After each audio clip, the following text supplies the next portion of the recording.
ہوئی بستی کو زندہ کریں گے، کبھی یہ دوبارہ آباد بھی ہوگی، خوشحال بھی ہوں گے؟ ان کا تو یہ حال ہے، نیست و نابود ہوئے پڑے ہیں، چھتیں نیچے ہیں، دیواریں اوپر گری ہوئی ہیں، تباہ و برباد ہو چکی ہے، کوئی انسان نہیں، کوئی ذی روح نہیں، یہ کیسے زندہ ہوگی؟ دوبارہ آباد ہوگی؟ تو اللہ کریم فرماتے ہیں فَأَمَاتَهُ اللَّهُ مِئَةَ عَامٍ، فَأَمَاتَهُ اللَّهُ مِئَةَ عَامٍ، 100 سال کے لیے اللہ کریم نے عزیر علیہ السلام کو موت دے دی۔ عزیر علیہ السلام بھی چاند لمحے آرام کرنے کے لیے اپنی سواری تھی گدھا، اس کو بھی باندھ دیا، کھانا پانی وغیرہ پینے کا تھا وہ بھی درخت کے ساتھ لٹکا دیا، اور درخت کے نیچے آرام کرنے کے لیے سو گئے کہ چلو تھوڑی دیر آرام کر لیتے ہیں، پھر دوپہر کا وقت گزر جانے کے بعد جب ٹھنڈ ہو جائے گی چل پڑیں گے، سفر شروع ہو جائے گا۔ اللہ کریم نے فَأَمَاتَهُ اللَّهُ، چاند لمحوں کے لیے آرام کرنے والے اپنے پیغمبر کو سالوں کے لیے سلا دیا۔ فَأَمَاتَهُ اللَّهُ مِئَةَ عَامٍ، 100 سال کے لیے، 100 سال سونے کے بعد اللہ فرماتے ثُمَّ بَعَثَهُ، پھر اللہ نے ان کو اٹھایا دوبارہ۔ تو اللہ تعالیٰ نے حضرت عزیر علیہ السلام سے پوچھا، قَالَ كَمْ لَبِثْتَ، میرے پیغمبر کم لبثتا، کتنے سوئے ہو، کتنا آرام کیا ہے، کتنا ٹھہرے ہو؟ عزیر علیہ السلام جواب دینے یا مالک لبثت یوما او بعض یوم، اے میرے مالک، اے میرے پالنہار، میں ٹھہرا ہوں گا ایک دن یا ایک دن کا بھی کچھ حصہ، میں ایک دن ٹھہرا ہوں یا دن کا کچھ حصہ۔ صورت وہی کہ سورج نکل چڑھ رہا تھا تو میں نے ارادہ کیا سونے کا، اب سورج غروب ہو رہا ہے تو کچھ حصہ دن کا، یا اگر درمیان میں رات بھی گزر چکی ہے تو پھر پورا دن ہے۔ اللہ کریم نے فرمایا نہیں نہیں میرے پیغمبر تجھے پتہ نہیں، بل لبثت 100 عام، تو سو چکا ہے 100 سال، 100 سال تو نے آرام کیا ہے، ایک پوری صدی آرام کیا ہے۔ قال بل لبثت 100 عام، میرے پیغمبر تو نے آرام کیا ہے، تو ٹھہرا رہا 100 سال۔ دلیل، اللہ کریم نے فرمایا دیکھ اپنے احوال کو، گرد و نواح کے اندر دیکھ، اپنی سواری اور اپنے طعام و شراب کا حال تو دیکھ، فانظر الی طعامک و شرابک لم یتسنہ، اپنے کھانے اور پینے کو دیکھ، پانی مشکیزہ پانی کا درخت کے ساتھ لٹکا ہوا ہے، کھانا بھی لٹکا ہوا ان کو دیکھ، لم یتسنہ،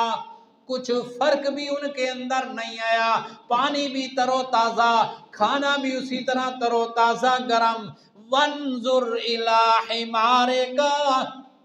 اور اپنے گدھے کو بھی دیکھ، گدھے کا بھی حال دیکھ۔ سبحان اللہ، اللہ رب ذوالجلال اپنی قدرت دکھا رہے ہیں۔ دیکھیں کھانا اور پینا کتنا جلدی خراب ہو جاتا ہے، ہاں، رات کا آٹا یا سالن فریزر کے اندر نہ رکھا جائے تو صبح کھانے کے لیے ہوتا ہے، خراب ہو جاتا ہے، بدبودار ہو جاتا ہے۔ لیکن اللہ کریم کی قدرت کے یہ سارا چونکہ رب نے اپنی قدرت کا نمونہ بنانا تھا حضرت عزیر علیہ السلام کو، تو جو چیز خراب ہونے والی تھی پانی اور کھانا وہ تر و تازہ اور صحیح سالم، اور گدھا چل پھر کر گزارا کر سکتا تھا، درختوں کو گھاس کو کھا کر، کہیں تالابوں میں جا کر پانی پی کر گزارا کر سکتا تھا، اللہ کریم نے اس کو موت کی گھاٹ اتار دیا، اس کی ہڈیاں پنجرا بکھرا ہوا ہے، ریزہ ہڈیاں ان کی خاک کھا رہی ہے، البتہ کچھ ہڈیاں نمونے ڈھانچہ وغیرہ موجود تھا۔ اللہ کریم نے فرمایا میرے پیغمبر دیکھ اپنی سواری کو بھی، وہ مر چکی ہے، چونکہ 100 سال گدھا تو نہیں رہ سکتا تھا، اور کھانا اسی طرح۔ وَلِنَجْعَلَكَ آیَةً لِلنَّاسِ،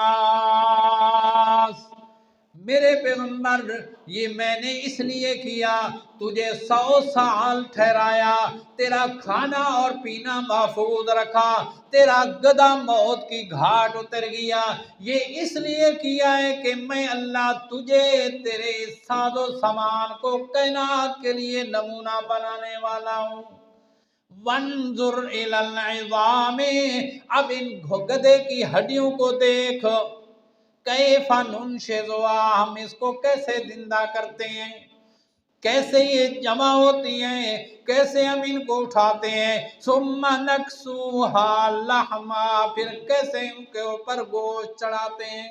چنانچہ عزیر علیہ السلام کے دیکھتے دیکھتے ٹھا پھٹا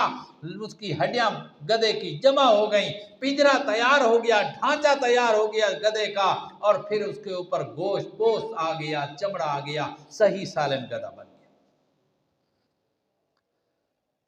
تو یہ اللہ کے پیغمبر حضرت عزیر علیہ السلام جو اللہ کی مخلوقات میں سے سب سے افضل جماعت کا حصہ ہیں، انبیاء علیہ السلام میں سے ہیں، معصوم ہستی ہیں، 100 سال سوئے رہنے کے بعد اپنے آرام کا پتہ نہیں کہ میں کتنا سویا ہوں، کہتے ہیں لبثت یوما او بعد یوم، میں ایک دن یا دن کا بھی کچھ حصہ سویا ہوں۔ اللہ کریم یہودیت کو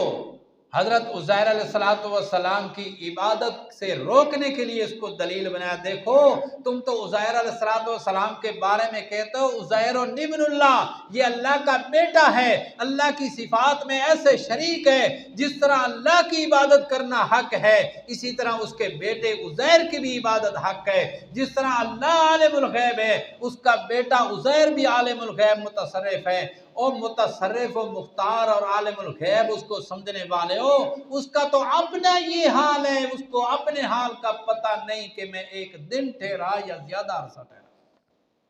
جس کو اپنے حال کا پتہ نہیں ان کو تمہارے حال کا کیا پتہ؟ جو اپنے لیے کچھ نہیں کر سکتا وہ تمہاری بگڑیاں کیسے بنائے گا؟ یہ تو میں نے اس کے کھانے پینے کو محفوظ رکھا، گدھے کو میں نے زندہ کیا، اس میں کوئی عزیر علیہ السلام کا کمال نہیں۔ یہ دوسری جماعت ہے ان حضرات کی جو تمام روئے زمین میں سے جتنی بھی اللہ نے مخلوقیں بنائی ہیں، 18,000 مخلوقیں، ان سب میں سے اعلیٰ اور عرفہ انسانوں میں سے پھر اولیاء اللہ، اولیاء میں سے بھی سب سے بڑا درجہ رکھنے والی جماعت انبیاء کی، وہ بھی 100 سال گزار کر آئے۔ اللہ کریم نے ان سے پوچھا تو وہ اپنے بارے میں کہنے لگے کہ ہم ایک دن یا دن کا کچھ حصہ سوئے ہیں، ان کو اپنے احوال کا پتہ نہیں تھا۔ اور تیسری جماعت دوسرے پارے کے اندر بنی اسرائیل کی یا امم سابقہ میں سے کسی امت کا واقعہ اللہ کریم نے نقل فرمایا، أَلَمْ تَرَ إِلَى الَّذِينَ خَرَجُوا مِنْ دِيَارِهِمْ وَهُمْ أُلُوفٌ حَذَرَ الْمَوْتِ، اللہ کریم نے فرمایا ایک جماعت تھی، ہم الوف، ہزاروں پر مشتمل تھی، ان کو اپنے وقت کے پیغمبر، روایات میں آتا ہے یہ جناب حزقیل علیہ السلام تھے، اپنی قوم کو حکم دیا، اللہ کی طرف سے حکم آیا جہاد کا کہ نکلو میاں جہاد پر نکلو، اللہ نے تم پر جہاد فرض کیا، تو اب یہ جہاد میں موت کے ڈر سے گھبرا گئے، گھروں کو چھوڑ کر اپنے پیغمبر کی اجازت کے بغیر نکل پڑے کہ جہاد میں گئے تم مارے جائیں گے، گھر میں محفوظ بیٹھے ہیں، کوئی یہاں مارنے والا حملہ کرنے والا نہیں ہے، یہاں محفوظ مقام کو چھوڑ کر میدان کارزار میں جائیں اور اپنے گردنیں اتاریں، ہم سے یہ نہیں ہوتا۔ جس طرح آج کل ہمارا حال ہے کہ ہم جہاد سے ایسے بھاگتے ہیں، ایسے اس کو ناسور سمجھتے ہیں کہ جہاد میں گئے تو مارے جائیں گے، نہیں میرے بھائی نہیں، جہاد میں جانے سے آدمی مارا نہیں جاتا، جہاں اللہ نے وقت مقرر رکھا ہے اسی وقت اسی مقام پر انسان فوت ہوگا، اس سے پہلے کبھی مر سکتا نہیں، الا وان نفسا لن تموت حتی تستکمل رزقہا، پیارے پیغمبر صلی اللہ علیہ وسلم نے فرمایا لوگو خبردار کوئی جان اپنا رزق پورا کرنے سے پہلے مر سکتی نہیں، جب تک تیرے دن موجود ہیں، زندگی کے سانس اور لمحات موجود ہیں، تیرے لقمے رزق کے موجود ہیں، وہ پورے کیے بغیر مر سکتا۔ ہم کہتے ہیں جہاد میں گئے تو مارے جائیں گے، گھر میں موت نہیں آ سکتی، گھر میں بھی موت، گھر میں کیا بلکہ محفوظ قلعے کے اندر بھی شیشے کے محلات اور لوہے کے محلات میں بند اور محصور ہو جائے پھر بھی موت وہاں آ کر رہے گی۔ اینما تکونوا یدرککم الموت ولو کنتم فی بروج مشیدہ، اللہ کریم فرماتے ہیں مضبوط سے مضبوط محلات میں تم چلے جاؤ پھر بھی تمہیں موت آ کر رہے گی، موت چھوڑتی نہیں۔ ہم یہ سمجھتے ہیں اور وہ لوگ بھی یہی سمجھتے تھے کہ جہاد میں گئے تو مارے جائیں گے، گھر بیٹھے رہے یا جہاد سے میدان کارزار سے جی چرا گئے تو بچ نکلیں گے، موت نہیں آئے گی۔ اللہ کریم سے کون دور ہو سکتا ہے؟ موت سے کون بھاگ سکتا ہے؟ اللہ کریم نے ان نکلنے والوں کو حکم دیا، قال لهم اللہ موتو، اللہ نے فرمایا مر جاؤ، سب کے سب مر جاؤ، تو سارے یہ نکلنے والے مر گئے، سب پر موت آ گئی۔ اب بچ گئے موت کے منہ سے، جہاد سے تو بھاگے جا رہے تھے، موت آ جائے گی، اگر جہاد سے موت آ جاتی ہوتی تو حضرت خالد بن ولید سیف اللہ جن کا لقب ہے، جنہوں نے 100 جنگوں میں سپہ سالاری کی ہے، لیکن موت گھر میں اور بستر پر آ رہی، میدان کارزار میں موت نہیں آئی۔ اگر میدان جہاد کے اندر موت آتی تو پھر حضرت خالد بن ولید رضی اللہ تعالیٰ عنہ گھر میں اور بستر پر موت نہ آتی، 100 جنگیں کی سپہ سالاری کرنے والا وہاں میدان جہاد میں موت کی گھاٹ اتر۔ تو یہ نکلے تھے جہاد کے ڈر سے، اللہ نے ان کو موت کا حکم سنا دیا،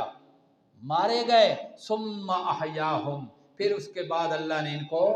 زندہ فرمایا، زندہ ہوئے، لیکن ان کی زندگی کے اوپر اللہ کریم نے ان سے سوال و جواب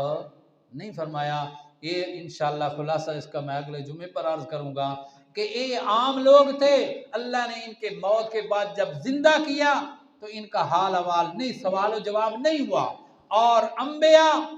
حضرت عزیر علیہ السلام 100 سال کے بعد زندہ ہوئے، اللہ نے ان سے پوچھا، سوال جواب ہوا۔ اور اصحاب کہف 3 صدیاں سونے کے بعد اٹھے، ان سے بھی آپس میں ان کا سوال و جواب ہوا، ان سے اللہ نے پوچھوایا، کیوں پوچھا؟ انشاءاللہ اگلے جمعے پر اللہ تبارک و تعالی عمل کرنے کی توفیق